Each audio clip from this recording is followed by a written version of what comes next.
안녕하세요, 여러분들. 지금까지 여러분들은 고대 사회 사람들이 어떤 생각을 가졌고, 그리고 세계관을 가지고 그것이 어떻게 역사적 사건과 흐름에 반영이 되는지 살펴봤습니다. 특히나 이것들은 지배층이 이 의식들, 세계관들을 어떻게 활용하느냐에 따라서 왕권 강화나 국가 통합에 영향을 줬다는 것도 여러분께 설명을 드렸었죠. 이번 시간은 계속 연속해서 당시 사람들의 정신 세계, 그리고 세계관, 사상, 종교에 대해서 공부해 볼 텐데요. 이번에 주제는 바로 불교입니다. 물론 도교나 풍수지리설들도 있긴 하지만 이 내용은 다다음 시간에 하겠습니다. 불교도 2시간에 걸쳐서 할 거예요. 왜냐? 좀 심도 있게 들어갈 볼 필요가 있을 거라고 쌤은 생각했기 때문에 한번 염두에 둬서 공부해 보시면 더 좋을 것 같습니다. 학습문법 보시겠습니다. 삼국시대와 남북시대의 불교 발달에 영향을 파악할 수 있다라는 것입니다. 이번 시간에 해볼 겁니다. 특히나 이 삼국시는 나눠서 할게요.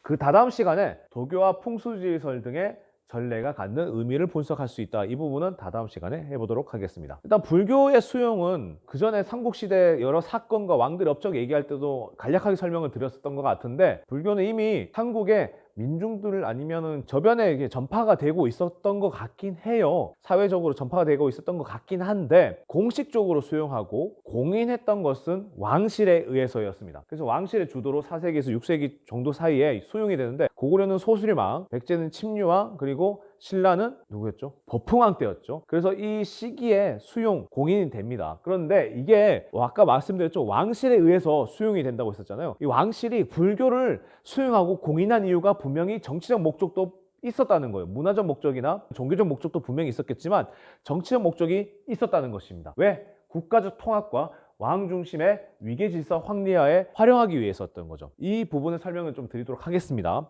당시만 하더라도 고대 사회에는 저변에는 각 지역, 각 군장 사이에 자기들끼리만의 토착신앙이 있었어요. 왕실만 하더라도 뭐예요? 촌손신앙 얘기할 때도 그 시조에 대해서 신으로 떠받들면서 자기들만의 뭔가 신앙이 있었다고 설명을 드렸었잖아요. 그런데 불교가 들어옵니다. 불교는 고등종교예요. 어느 정도 체계가 있고 시스템이 있고 조직이 있는, 그리고 경전이 있는 고등종교입니다. 이것을 왕실이 수용하게 되면서 각 부족 그리고 각 지역 각 백성들의 그 정신세계를, 종교를 통합하게 됩니다. 쫙 빨아들이는 거예요. 모든 것을 포괄한다. 누구 중심으로? 왕 중심으로. 자, 그런데 이 위기질서까지 합리화해야 된다라는 것은 이겁니다. 왕을 부처랑 연결해요. 석가모니 부처님이나 다른 부처와 연결을 시켜버려요. 그래서 권위를 빵빵하게 채워집니다. 어떤 내용이냐면, 첫 번째, 이거 고구려나 백제나 신라나 비슷했던 것 같은데, 전륜성 왕이라고 교과서 26페이지에 나와 있습니다. 그러니까 부처님이 계신데 그 부처님의 가르침에 따라서, 그 부처님의 계시에 따라서, 선택에 따라서 그 왕이 그 가르침을 바탕으로 해서 나라와 세상을 전부 다스린다는 뜻이에요. 그러니까 왕한테 절대적인 권위를 주고 있는 거죠. 그리고 두 번째로, 이건 신라 왕실에서 많이 썼던 방법인데요. 사실 석가모니 부처님도 자기 왕실 패밀리가 있었습니다. 출가하기 전까지만 하더라도 부인도 계셨고 자녀분들도 계셨어요. 그런데 이거를 신라 왕실에 그대로 대입해 버립니다. 왕은 부처님, 왕비는 부처님의 아내분, 그리고 왕자 공주들은 다 부처님의 자녀분들, 이런 식으로 대입을 해버려서 왕실은 부처님의 가족하고 같다라는 식으로 왕실의 권위를 굉장히 강화했어요.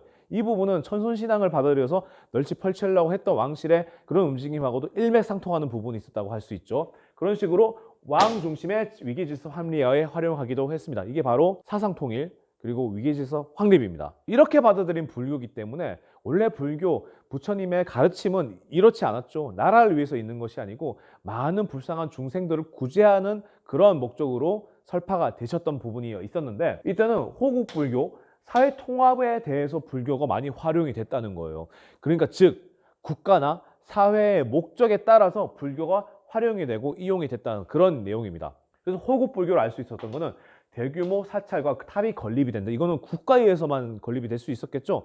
국가의 권위와 국가의 위세를 잘 드러내주고 있고, 그걸 바탕으로 해서 부처님의 가르침이 온 나라에 전파될 수 있다는 것을 딱 보여주는 거예요. 누가 중심이 돼서? 국왕과 국가가 중심이 돼서. 그리고 원광대사라고 하는 스님이 계셨는데 세속 5계를 설파를 하세요. 이 세속 5계, 우리 절에서도 불교에서도 세속이라는 것은 세상을 얘기하는 거잖아요.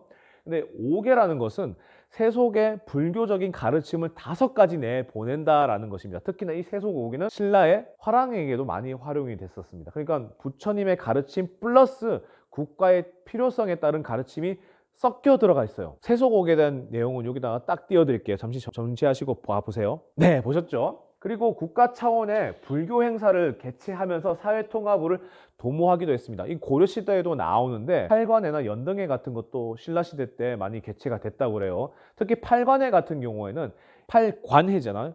8개, 그러니까 8개 계율입니다. 이건 보통 스님들이 부처님의 가르침에 따라서 살아가는데 세상에서는 그게 거의 힘들어요. 자, 근데 그날만은 그 8가지 가르침은 모든 중생, 모든 백성들이 따르자라고 정해놓고 행사를 하는 것이 바로 팔관회입니다.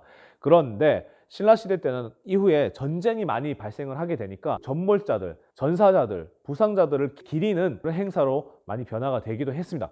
국가의 전쟁을 위해서 나갔던 사람들을 기린다? 사회통합이죠. 국가에 의해서 백성들을 통합하는 거죠. 그래서 불교의 전례는 일단 고구려는 중국 전진에 의해서, 백제는 동진에 의해서, 그리고 신라는 고구려의 영향을 많이 받았다고 했잖아요. 호우면 그런 얘기하면서. 그래서 고구려에 의해서 불교가 수용되기도 했습니다. 이차동 순교비는 잘 아시죠? 이거는 복원된 백제 익산 미륵사지 석탑인데요. 미륵사라는 말이 나옵니다. 미륵은 미륵 부처님이거든요. 석가모니 부처님이 현재 있는 부처님이라면 앞으로 미래의 중생을 구제해 주기 위해서 오는 부처님을 미륵이라고 부릅니다. 그러니까 이걸 국가에서 한다? 국가가 중생들, 백성들을 구제해 주겠다, 이런 내용하고 같은 거예요. 그만큼 국가, 왕실의 권위를 강화시키는 데 영향을 많이 끼쳤겠죠. 이제 삼국시대가 끝나고 통일신라기 때는 어떻게 불교가 진행이 되는지 설명을 간단하게 드리고 이번 시간 마치도록 하겠습니다. 왜냐, 그 뒤에 내용이 좀 복잡하기 때문에 끊어서 갈게요. 통일신라로 넘어오게 되면서 불교의 특징이 좀 바뀌게 됩니다. 그 전까지만 하더라도 왕실의 목적, 국가의 목적, 사회의 목적에 따라서 이 불교가 활용되고 이용이 되어졌는데, 이때부터는 사상적 이해가 심화가 되고요. 그리고 불교 대중화에 대한 노력이 활발해졌습니다. 이런 부분을 잘 기억해 두시면서 교과서 27페이지 부분에 있어요. 특히나 이런 부분에 대해서 활동하신 분들은 원효스님과 의상스님이 존재하신데요. 이분들에 대한 내용은 좀 복잡합니다. 그래서 다음 시간에 연속해서 공부해 보도록 하겠습니다.